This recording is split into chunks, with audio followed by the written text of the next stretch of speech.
টোনে কথা যারা বলতো তারা তো পালায় গেছে দেশ থেকে। একসময় যারা এই টোনে কথা বলতো তারা এখন পলাতক। দেশ পরিবর্তনের জন্য এক্সক্লুসিভ লিডারশিপ দরকার।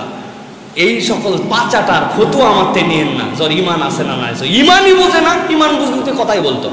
নম্বর বলতে চাই, আপনি একটু বোধ বুদ্ধি খাটালেন না, আপনারা যা বললো তাই করলেন।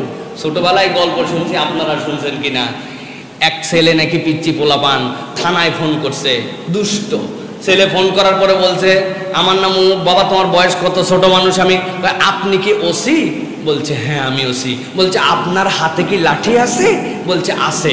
বলছে তাহলে আপনার লাঠিটা আপনি আপনার পশ্চাৎ দেশে ঢুকায় ফেলেন। চিন্তা করছে কত বড় বেয়াদব।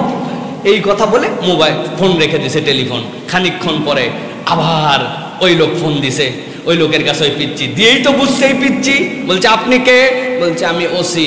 বলতেছে আপনার হাতে কি লাঠি আছে? চিন্তা করছে আগের বার লাঠি আছে বলছি, এই জন্য ব্যাক করলে এত বড় বেয়াদবি করছে। এবার বলছে না বাবা আমার হাতে লাঠি নাই। বলছে তাহলে আপনি লাঠি ঢুকায় ফেলছেন? বলে ফোন রেখে দিছে। ফোন রেখে দেওয়ার পরে খানিকক্ষণ পরে ওর মা ওই নাম্বার ট্র্যাক করে ওই লোক ফোন দিছে।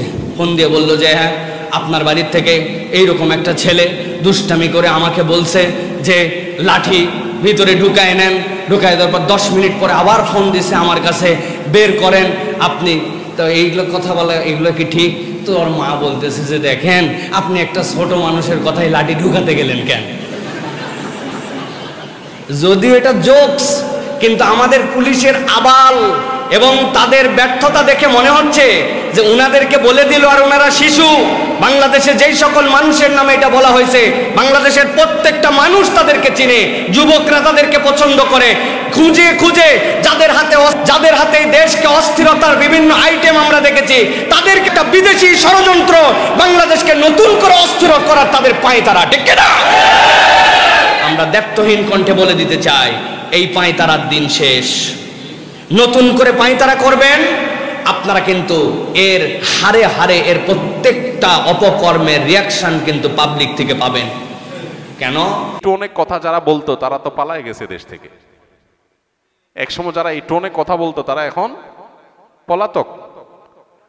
যেই মৌলভী সাহেবদেরকে নিয়ে কথাগুলো বলতো এরা কিন্তু দেশেই আছে। যে হুজুরদেরকে খোঁচাখুচি করতো ওই হুজুররা সব আর খোঁচান্নারা পালায় চলে গেছে। আল্লাহ তাআলা এখান থেকে আমাদেরকে শেখার তৌফিক দান করুন। অনেকে আছেন মাইক পেয়ে গেলে মাত্রা জ্ঞান থাকে না।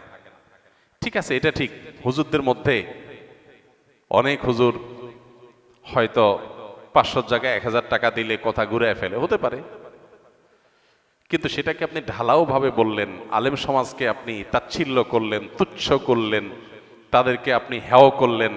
হ্যাঁ, একজন বা দুইজনের কোনো ভুল বা বিচ্যুতি হতেই পারে, সেটাকে ঢালাওভাবে বললেন। আপনি নিজে এবং আপনার নিজের অতীত, আপনার নিজের বাস্তবতাকে আপনি একটু দেখার চেষ্টা করেন। পেছনে ফিরে দেখেন, আয়নায় চেহারাটা দেখার চেষ্টা করবেন। লজ্জায় মাথা লাল হয়ে যাবে, আলেম সমাজের পিছনে লাগার সুযোগ আপনি পাবেন না। আল্লাহ এই সমস্ত মানুষকে হেদায়েত দান করুন, আমরা দোয়া করি।